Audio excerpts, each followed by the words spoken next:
22 April हा दिवस विज्ञान आणि आधुनिक इतिहासात एक महत्त्वाची तारीख आहे, कारण याच दिवशी जन्म झाला जे रॉबर्ट ओपनहायमर यांचा। ते विज्ञानाच्या इतिहासात अणुबॉम्बचे जनक म्हणून ओळखले जातात। त्यांच्या संशोधनाने जगाला बदलून टाकणारी शस्त्रास्त्रे दिली, पण त्याच वेळी त्यांनी त्याच्या परिणामांबाबतही विचार केला।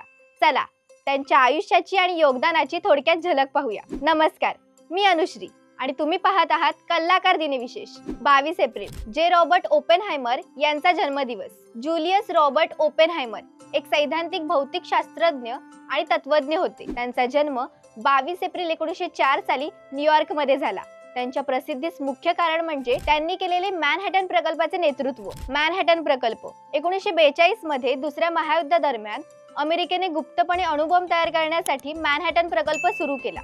ओपनहायमर हे या प्रकल्पाचे प्रमुख वैज्ञानिक होते आणि त्यांनी न्यू मेक्सिको येथे लॉस अलामोस प्रयोगशाळेचे नेतृत्व केले। पहिली अणुबॉम्ब चाचणी ट्रिनिटी टेस्ट 16 जुलै 1945। ही चाचणी यशस्वी झाल्यानंतर काही महिन्यातच हिरोशिमा आणि नागासाकीवर अणुबॉम्ब टाकण्यात आले। या घटनेमुळे संपूर्ण जग हादरून गेले आणि महायुद्धाचा शेवट झाला। त्यांच्या वैज्ञानिक योगदानाबरोबरच नैतिक संघर्ष, अणुबॉम्बच्या वापरावर अपराधी भाव। युद्धानंतर ओपनहायमर यांनी अण्वस्त्र स्पर्धेच्या विरोधात भूमिका घेतली। त्यांनी अधिक विनाशकारी हायड्रोजन बॉम्बच्या निर्मितीला विरोध केला, त्यामुळे त्यांची प्रतिष्ठा घसरली आणि अमेरिकन सरकारने त्यांच्यावर संशय घेतला। जे रॉबर्ट ओपनहायमर हे आधुनिक विज्ञानातील एक महान संशोधक होते।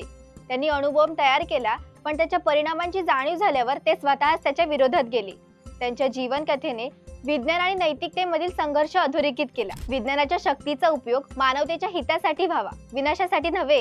ही विशेष माहिती तुम्हाला कशी वाटली ते आम्हाला कमेंट करून नक्की सांगा। हा व्हिडिओ लाईक करा, शेअर करा। असेच वेगवेगळे दिनविशेष बघण्यासाठी आपल्या कलाकार यूट्यूब चॅनलला सबस्क्राईब करा। इंस्टाग्राम, फेसबुक पेजला फॉलो करा आणि बघत रहा कलाकार दिनविशेष।